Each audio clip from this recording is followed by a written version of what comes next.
It's been a challenging start to the harvest season for farmers in the upper Midwest, with too much rain and now storms that have knocked down crops and in some cases grain bins and storage facilities.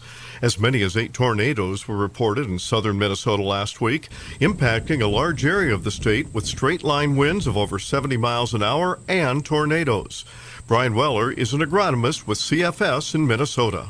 We are pushing growers to be out harvesting now as best they possibly can. If they're going on beans, to try to get as much done as they possibly can.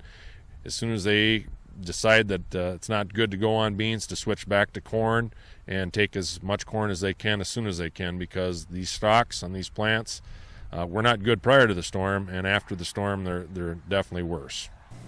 The message Weller is giving to farmers is get back in the field as soon as possible, but that's not an easy task. Definitely it's going to be a slower harvest. It'll be driver fatigue. Not being able to get that crop in is definitely something that's going to be pushing on a producer.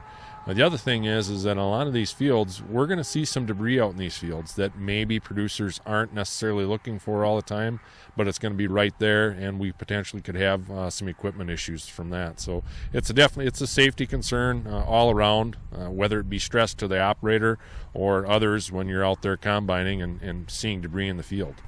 Weller adds it's been a challenging year for farmers in a lot of ways, and the recent storms have made it even more difficult. You can imagine the force of 70-mile-an-hour plus winds across the region, not only on grain bins, houses, and crops, also on many, many trees, literally dozens of trees all across the region, like this one are down. It takes a lot of force to do this kind of damage. This is Lynn Ketelsen reporting.